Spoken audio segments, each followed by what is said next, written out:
Hey there, my name is Rose. I'm the one you don't hear about in those family photos where everyone's smiling like they don't have a care in the world. I got a sister, Lucy. She's been the star of the show since the day she was born. Little Miss Perfect, right? And me, I'm basically the backstage crew in my own life. But enough about that. So, let me paint you a picture. It's the morning of my 10th birthday. I'm at the breakfast table, thinking maybe today, things will be different. Dad's munching on his toast, buried in a newspaper. Mom's fluttering around, and Lucy's there, eyes all wide and innocent. I'm waiting for some pancakes, maybe a happy birthday, you know, the usual birthday jazz. That's when Lucy, all sweet-like, starts to cry.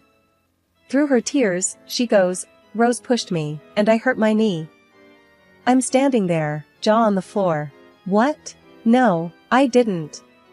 But Dad just peers over his paper, frowning like I'd spilled his coffee, and Mom, well, she's already knee-deep in Band-Aids for Lucy. "You gotta be kinder to your sister, Rose," Mom lectures, no room for buts. But you heard your mom, Dad cuts in. And just like that, end of story. No pancakes. Lucy's whimpering turns into a sly grin the moment they're not looking. Birthday cancelled on account of sibling drama, courtesy of yours truly. Fast forward to Christmas that year. I wake up thinking maybe this time I'll score some decent loot. We're around the tree, and Lucy's tearing through her presents like a tornado. New phone and fancy threads. I find my name on a package, rip it open. Socks. And some dollar store alarm clock.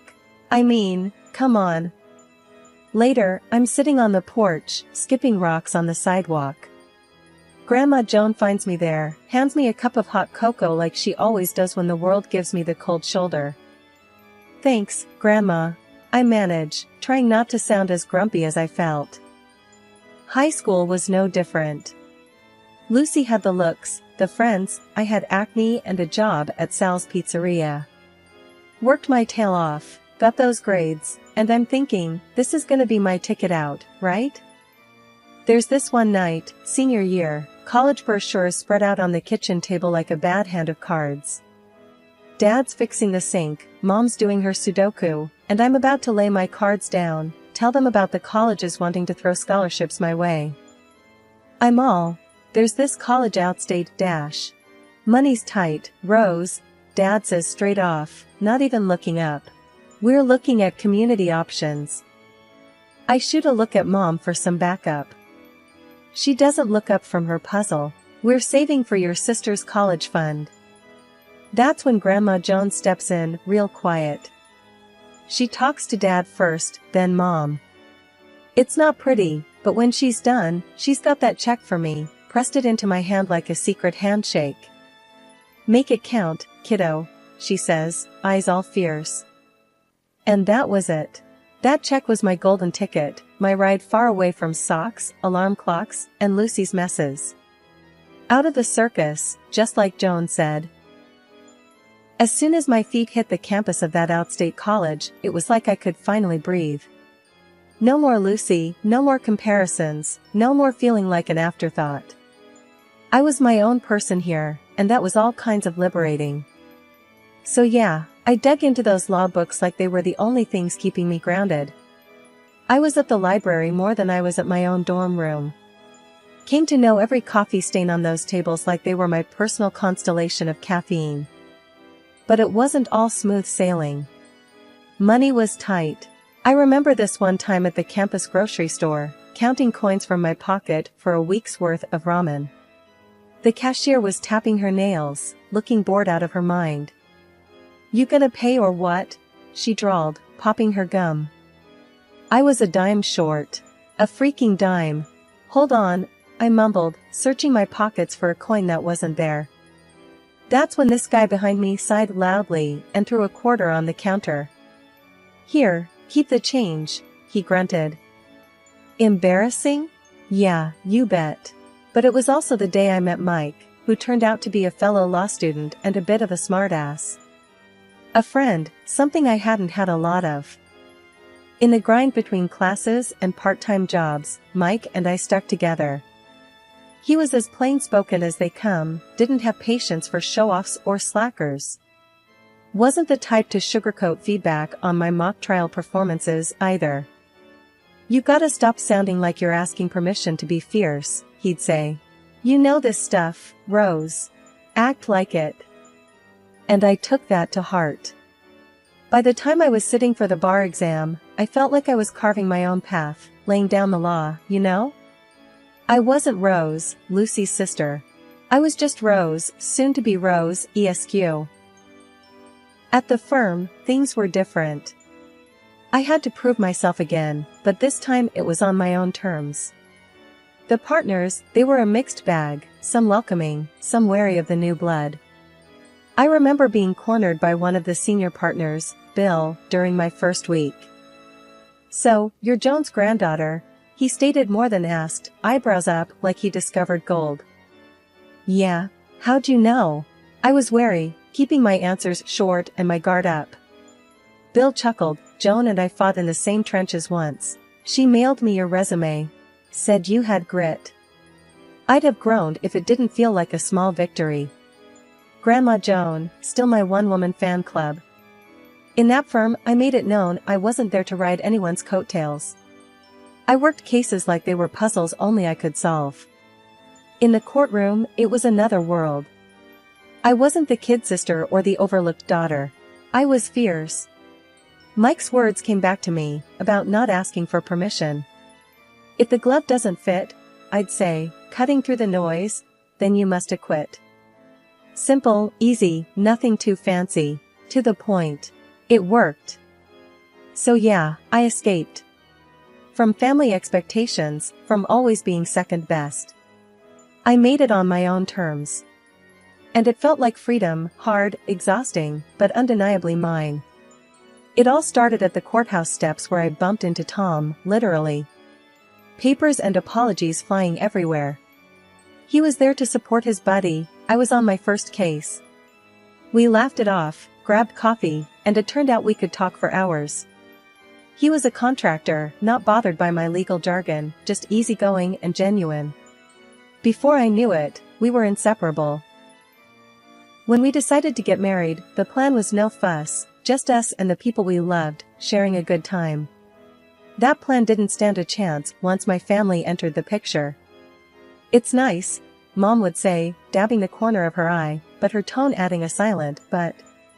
Dad just patted my shoulder, a silent solidarity that didn't quite warm me. And Lucy? She had to make an entrance, even if it wasn't her day. She arrived in a dress so flashy you'd think she was the one getting married. But I bit my tongue. It was my wedding day, and I wasn't gonna let her rain on my parade. At least that was the plan. Tom, he was a champ about it. Meeting my sister, he just gave me that look. Wow, she doesn't hold back, does she? I wanted to bury my head in my bouquet. You have no idea. The guests started piling in, and for a moment, it looked like it might actually be a good day. That's when Lucy decided she wasn't getting enough attention. "You're just going to ignore me? On your wedding day?" She was almost shrieking, eyes darting around hoping someone would sympathize with her.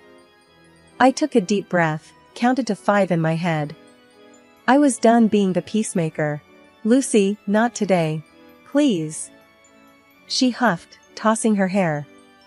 "Whatever. I'd give it a year anyway." Mom shot me a warning glance, like it was my job to fix it. As usual. But something in me snapped. This was my day. Mine and Tom's. I wasn't going to let Lucy or anyone else mess with that. "Get out," I repeated, and my voice didn't even shake. Lucy looked at me with wide eyes, kind of like she did when we were kids, and I'd finally stand up to her nonsense. "What did you just say?" "I'm done with your drama. This is my wedding, and you're not gonna spoil it." She sputtered, red in the face now. "But I'm family." "So? Family doesn't pull this kind of crap, Lucy. Not today. Not at my wedding." Mom tried to intervene. "Rose, don't do this, she's just..." I cut her off. "No, Mom. Enough is enough. Lucy's face was a storm cloud, and she looked ready to argue. But this time she didn't. Maybe it was the way I stood, maybe it was Tom's hand in mine, or maybe it was the crowd of guests watching the drama unfold. For once, Lucy didn't have a comeback. She just turned and strutted out, heels clicking against the pavement like a judge banging a gavel. The rest of the day went by in a blur. I said, I do, we kissed, and I've never felt so much like I was exactly where I was supposed to be. Not Lucy's shadow, not my parents' second choice, but Rose. Just Rose. And that was more than enough. Okay, so get this, a month in, post-wedding drama, and Lucy pulls a Houdini. Total ghost town where she used to be, right? Scoots out of town leaving behind nothing but a crummy note. And guess who's the villain in her sob story? Yep, yours truly. Turns out her exit strategy includes playing the blame game, and I'm it. Her note? Classic Lucy, painting her runaway act with a bunch of bull about how I've done her wrong. Like she's the fragile flower and I'm the big bad wolf. At the next family dinner, the air's so thick with tension you could cut it with a knife. Mom's at the head of the table, flinging accusatory glances my way like she's dealing cards at a high-stakes poker game. Rose, how could you let it come to this? She starts, and I can feel the showdown brewing. Dunno, Mom. Maybe 'cause I ain't the warden in Lucy's personal prison, I shoot back. I'm not in the mood for a guilt trip, that's for sure. Dad chimes in, voice laced with that don't rock the boat tone. Your sister thinks you never gave her a break. That's serious. Are you kidding me? I can feel my temper flaring, words hot on my tongue. After everything, you're gonna take her side? Based on what, a damn piece of paper? That's when Granny, sweet Granny, who always had my back, pipes up with a voice like thunder. Rose. Your sister's out there alone, scared, and it's your doing. You too, Granny? I couldn't believe my ears. Since when do you buy this load of crap? Her eyes got all misty. Your ways pushed her to it, Rose. You're not innocent. That was a gut punch. I've been looking out for her since diapers, and this is the thanks I get? The old lady was on a roll though. No excuses, girl. You've got a heart, use it. The whole clash was absurd. There we were, a family tearing into each other over Lucy's concocted tale. Even Granny, who'd never once doubted me, was singing a different tune, and boy, did it sting. I stormed out of there, the room thick with unsaid things. Granny's betrayal cut deep, but what cut deeper was knowing I'd stood up for myself. I was done being anybody's villain, especially not in Lucy's crafty escape act. If they wanted to believe her over me, that was on them. Tom's been acting off, real off. All those late nights at the office, trips out of town every other week, big projects he can't talk about. Yeah, right. Man's as subtle as a brick through a window. And then, like fate's trying to tell me something, I catch a glimpse of something red peeking out from his jacket pocket while I'm on laundry duty. A receipt for some fancy women's shop. No way was that for me. I didn't confront him. What's the point when you know you'll get nothing but half-truths topped with lies? I decided I'd do it the smart way, let someone else do the digging. Yeah, I called up a private eye, got him tasked on tailing Tom, seeing what really goes down when he's working overtime. Jimmy's the name of the PI, seems like he's been in the game long enough to see everything twice. Just want the straight shot, I told him, no chasing ghosts. He gave me a nod that said as clear as day, I got this. So I wait. Days feel like weeks when you're waiting for a bomb to drop. I keep things normal at home, or make a damn good show of it. Every time Tom tells me he's got to work late again, I nod, smile, and say something like, don't work too hard, babe. One night, he's at it again.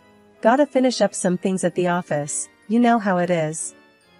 I shrug, playing it cool on the outside, but inside, my mind's racing.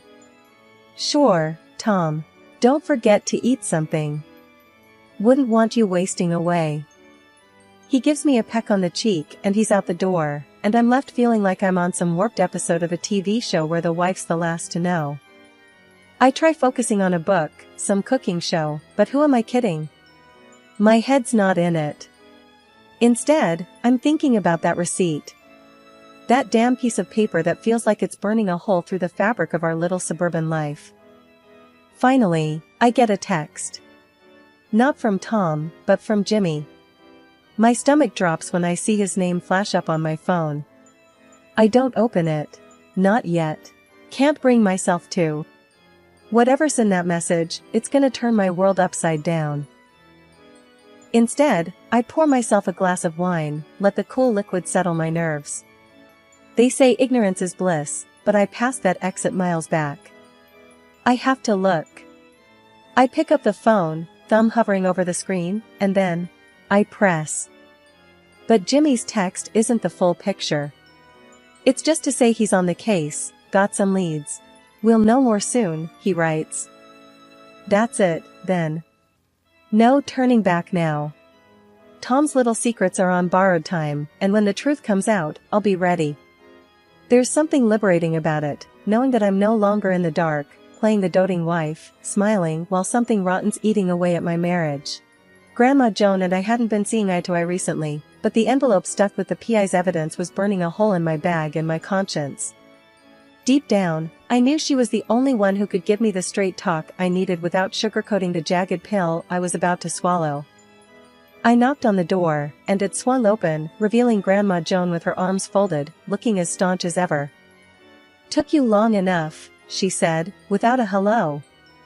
I let out a breath that I had been holding in longer than I realized. "Yeah, well, I'm here now." We sat down at the kitchen table, the same one we'd shared more Sunday dinners at than I could count. But today, it wasn't a warm roast that lay between us, but a file filled with photos and texts. "I've got something to say," I started, but she cut me off with a sharp wave of her hand. "Save it," she said. "I can guess why you're here, and I don't need an apology." I narrowed my eyes, ready for a quarrel, but her face softened. "What's done is done. Let's just hear what you've got." So, I spilled it, all of it. The late nights Tom pulled, the lies that didn't add up. "Do you have proof?" she asked, eyes piercing through me like she could see the answers scribbled across my heart. "It's all here," I said, tapping the envelope. She reached out and I handed it over, but she didn't open it. Instead, she looked me straight in the eyes. "You know this doesn't change anything between us, right? Family is family." That's when it hit me. Whatever had come between us, whatever words we'd exchanged that we couldn't take back, none of it mattered now.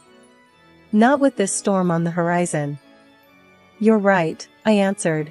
"It doesn't change a thing. I still need you, Grandma." "Good," she grinned, but there was a seriousness in her eyes that wasn't usually there. "Because I need you too. And let me tell you, whatever's in that envelope," she tapped it and slid it back towards me, "it doesn't define who you are or what you're worth." We sat there for a while, not saying much, just being together. It felt like the air had cleared. The storm clouds were still there, but now, I wasn't going to weather them alone. Later, when I went to leave, Grandma Joan gave me a tight squeeze. "You call me, you hear? Day or night. We'll figure this out." I pulled back and looked at her. "I will. And thanks, Grandma, for everything." As I walked away, the envelope heavy in my bag, I felt lighter somehow. My steps were more certain, my spine straighter. Whatever Tom was up to, whatever the PI had uncovered, I was ready to face it.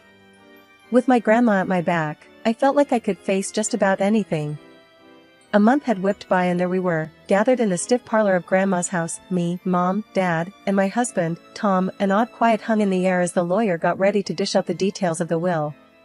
Just the family scene you'd expect, except for the empty spot where Grandma used to be.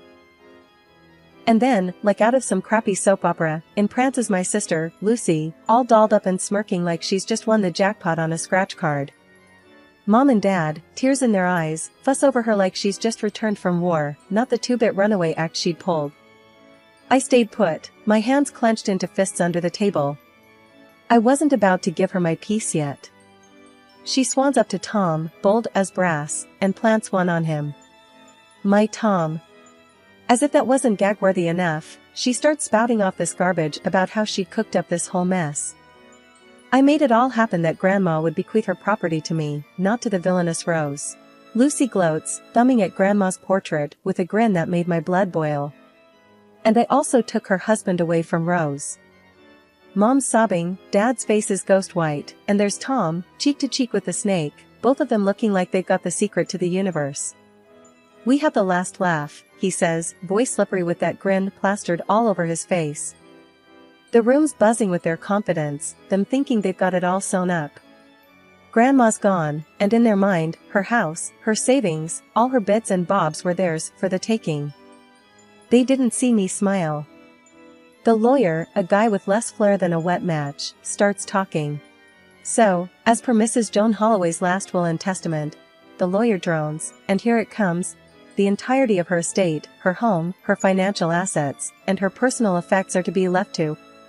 I already see Lucy reaching out, like she could already touch the velvet of Grandma's antique chairs. Her granddaughter, Rose Marie Kendrick, provided. Lucy's hand hangs there, midair, and the smirks melt off her and Tom's faces faster than ice cream in July. She agrees to use these assets for the continuation of the local community garden, which Mrs. Holloway was fond of. The lawyer finishes with no fanfare. The silence is thick enough to cut. Mom and Dad look between me and Lucy, their tears dry now, replaced with something else. Confusion? Betrayal? Both? Finally, I break the quiet. Well, I guess that's that, huh?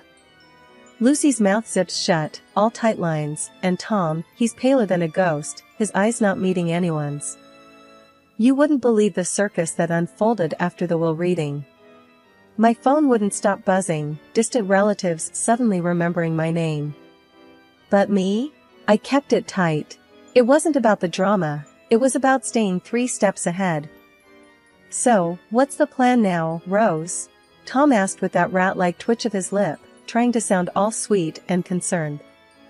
We were standing in Grandma's kitchen, a place where I'd shucked more corn than anyone's business. I leaned back against the counter, feeling the cool marble against my spine. Well, Tommy boy, first up, I'm changing the locks. His eyes darted like he'd been zapped. But, what about us? He stammered, like he hadn't been caught red-handed. I chuckled, low and steady. Us? Oh, darling, us jumped ship the moment you cozy up to my sis, just to get a piece of the pie. There were papers in my handbag, crisp and just waiting for his signature. Divorce papers, my ticket out of this mess. The PI snaps, the texts, the late-night calls. I had it all. My hand was stacked, and they didn't even know we were playing cards. Lucy's eyes flicked between us, sensing the shift in the air. She was like a cat that got caught sneaking a pawn to the fishbowl. You can't kick him out. We have rights. Rights?